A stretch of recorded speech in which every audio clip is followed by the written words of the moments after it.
Batman v Superman trailer, the final trailer, dropped before March's release. We've seen a lot of promos for this film, but now we get to see the final trailer. Does it make up for the Jimmy Kimmel Doomsday drop? It sure does. Over it.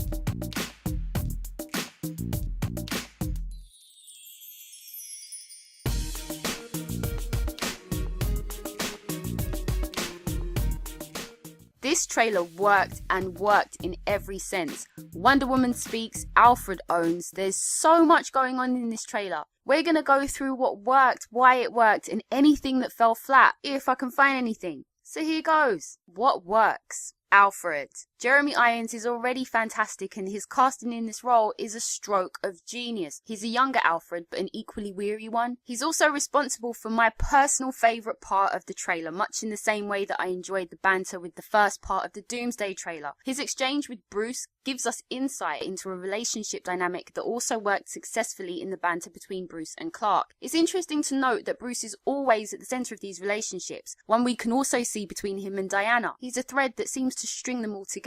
Now, with Alfred, he sounds super testy, like Bruce has been testing his patience since forever, like he's literally over it. And Alfred's testing delivery of the line, "Even you got too old to die young, not for lack of trying," was brilliant. This was a laugh out loud moment. The humour fit the situation without being an obvious attempt at it. It was natural. It wasn't a smart-lipped one-liner. This was very successfully pulled off. It landed fantastically well. There were two occasions where we see Alfred. One behind the controls when talking to Batman, and one when talking to Bruce. Now, I actually laughed at Alfred's snark on both occasions, when telling Batman the hostiles were on the third floor and having him put Batman on the second instead. It's like Alfred saying, fuck it, I've seen you play this game before, let's play this one a little differently. Like, why not just get creative and leave Batman to do his Batman-y thing? The reason I like this scene so much was it had a combination of being serious and comical at the same time. It was a really successful attempt at humour, but wasn't remotely try-hard or thrown in for the sake of it. It was a line that branded the kind of Alfred we're going to get with this movie, and was equally an exchange that branded Alfred's relationship with Bruce and gave us insight into their personal and professional relationship dynamic. They're gonna come to loggerheads. Bruce is older and wiser, but Alfred comes with the kind of outside wisdom that allows him to see what Bruce himself cannot.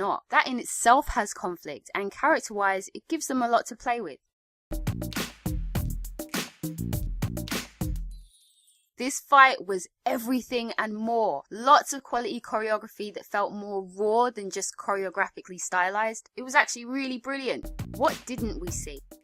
Not much of Superman here. We did get the kick to the Batmobile, but there have been TV spots that have given him his moment to shine because, let's face it, it's so Batman-centric, he definitely deserved his spotlight.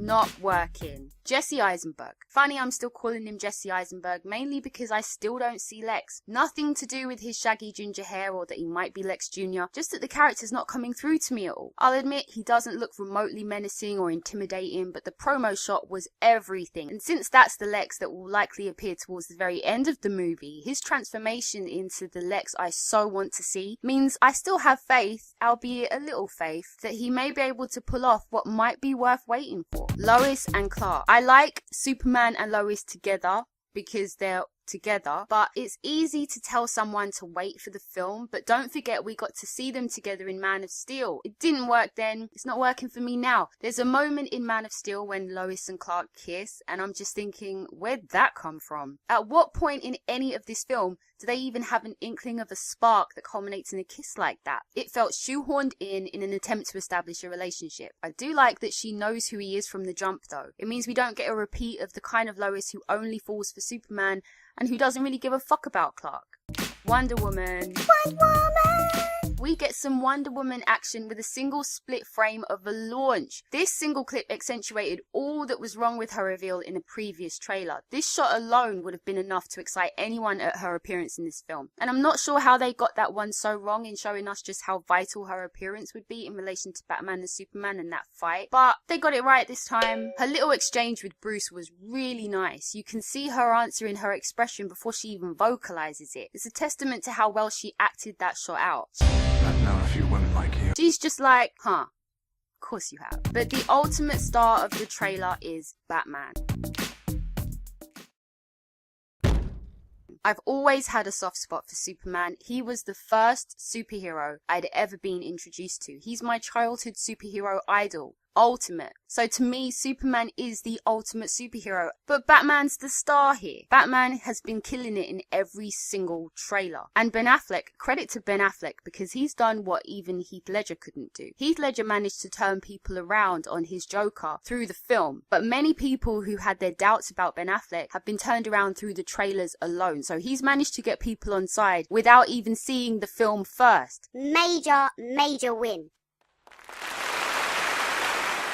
Just a note, with Nichols in the background to the right here, Professor Carter Nichols perhaps, a friend of Thomas Wayne. That's about all I spotted. Overall, those at WB seem to have taken some notes with this final trailer and gave us an insight into aspects of the film without giving us all they made the mistake of doing in trailer 2. It's arguable that we've seen a lot already, and we probably have, but we probably haven't. I wanted to do this review because I'm just really excited about this movie. Regardless of all the ups and the downs that we've seen so far through some of the missteps in their promotional activity, this trailer just really hyped me up even more, if that was even possible. If you like this review, give it a thumbs up, maybe subscribe, all up to you, and I'll see you on my next video.